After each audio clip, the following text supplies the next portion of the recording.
Showbiz Shelly here, hanging out with Will Poulter of the new film The Revenant, which comes out January 8th. Hi, Will. Hey, Shelly, how you doing? This movie looks crazy and really intense, and there's a lot of really cool people in it, too. So I don't know, where do you want to begin? There's so much. Yeah, there is a lot. And it is kind of an intense watch. It's been cool. We've been sort of going around the country and talking to a lot of people who've seen it. And the reaction has been one that's kind of recognized the intensity. People have been viscerally assaulted by this movie, and I think that's what the kind of filmmakers set out to do. So we're pleased. Unfortunately, I didn't have a chance to see it yet, but I've read a lot about it. I saw the trailer and everything, and just based on that alone, I mean, first of all, I can't wait to see it. But right. Leonardo DiCaprio stars in it with you. Of course. What was it like working with him? Phenomenal. Yeah, I mean, the entire cast, to be honest, was incredible and spearheaded by Leo with this unbelievable performance that truly kind of set the bar and I think raised the standard on set every single day. He is a phenomenal professional, and obviously for someone like myself, you know, at this stage of my career, to be working with an idol was incredible, and I look back on it very, very fondly. Yeah. Now, talk a little bit about what the film's about. I know there's a bear attack involved. There's going through the woods and but why don't you tell us everything for those who don't know? Yeah. So the story is based on fact. Records show that Hugh Glass, who's a famous kind of frontiersman, was attacked by a bear, supposedly kind of left for dead by his the group of trappers that he belonged to, and he supposedly survived through a very, very harsh winter and returned to the fort where the company they all worked for was based, and he did that in order to kind of enact revenge against those who left him for dead. And it's a little more complicated and layered than that. It's hard to kind of explain without giving too much away. But that's the basic premise, and the experience of watching the film is very kind of immersive. You know, the way in which it's shot, which Alejandro's kind of become famous for. Yes. With films like Birdman.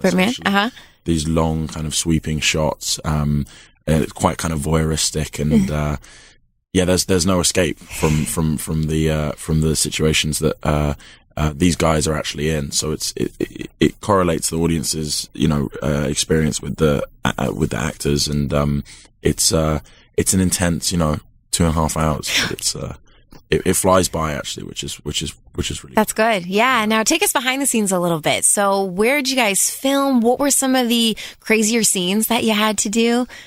We shot in Calgary, Alberta. So okay. Be all around that area.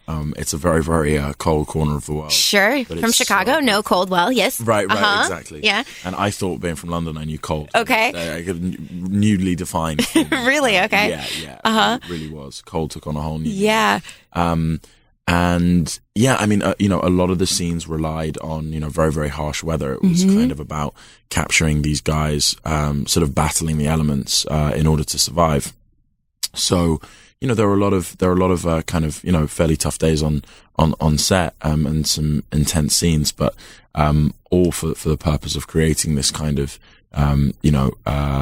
immersive emotional experience of watching the movie. Were there real bears involved? There were not real bears. No bears, okay. Although I should say the film is all shot with natural light, and there's very, very little CGI at all. Oh, so the bear attack is the one thing that does have CGI, but it's for me, it's the best computer-generated stuff I've ever seen. Wow.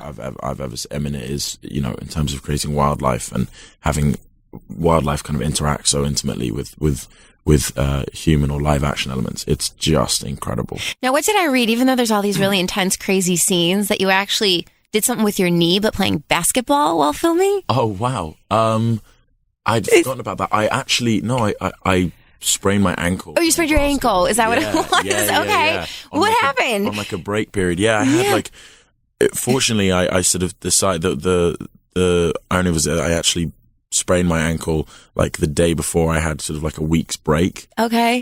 So I kind of had some time to recover. Oh, nice. It was like, carefully planned out stupidity. That's what I kind of, that's what I'm known for. And, that was slightly unfortunate. I'd completely forgotten about that though. Oh, well, I don't know then if I brought up a good or bad memory. No. Listen, okay. It is what it is. I've learned my lesson though. I'm not going to play basketball with guys who are a lot more talented than me. There you go. I'm going to stop doing that. There you go. So, this movie is getting a lot of Oscar buzz. A lot of people are saying maybe it could be up for something. Do you listen to that? Do you even pay attention? Do you get nervous? I mean, I guess you can't help but recognize the attention because it has been floating around the film. Mm-hmm. I think for us, the most important thing is that audiences are, loving the movie and loving the experience of watching the film. And, if the film is recognized by, academies or awards organizations, and that's fantastic. And that's a great bonus. But, I think for the moment, it's just about, ensuring people are having a good time watching it. Did Leo say anything like, I hope I win this one. I better win this time? No, he's, okay. I think his focus again is on the same thing. He worked just so hard to create a great performance and really, really kind of lead the way every day. Mm-hmm. And he did that. Well, real quick, a lot of people probably know you from We're the Millers. Where else do you get recognized from? From The Maze Runner too? Yeah, I guess it would be those two. Uh-huh. Yeah. Occasionally someone will be like Son of Rambo, which is crazy because it's a tiny little movie I did when I was 12 in the English countryside. And what movie was that? It was called Son of Rambo. It was called Son of Rambo. Okay. So sometimes people, and that's wild. Like that always surprises me. Like all over the world, people will like do, and I'm like, how did you see? Yeah. So I'm very flattered that anyone's ever seen anything I've done. But it's very cool when people. Do people? Last time I talked to you, you said that people do still ask you about your genitals from the Millers. Do they still do that? That'll happen. Yeah. Still okay. Yeah. We did a talk the other day with some really awesome group of students, and we were talking to them, film students, and they were asking just like the best questions ever, and it was just like really like rewarding experience. And I came out and I said to Joy, who I work with, I was like, gosh, that was so awesome, to talk to those kids and kind of just like, have like a sort of like really like cool, like film geeky conversation. We're all in the same boat, like on that. Yeah. That was great. And this kid like runs out and he's like, I got one more question. And he asked a great question inside. And I was like, oh, what is it? And he asked me a question about my gender. And I was like, wow, we were doing so well. Yes. We were doing so well. Had to end it on that note. Yeah, exactly. Yeah. That's it. Oh, man. Well, it was so great to talk to you about this movie. Yes. And you're only 22, is that? 22. I can't believe that. You're so mature for your age. Do you get that a lot? I don't know if I am, to be honest. Is it just in interviews? Is that it's just in interviews. Yeah, it's all put on. Maturity. I'm a total child away from the camera. Well, that's okay. Keep it up. Well, thanks, Will. Great to meet you. The Revenant comes out January 8th. Go see it.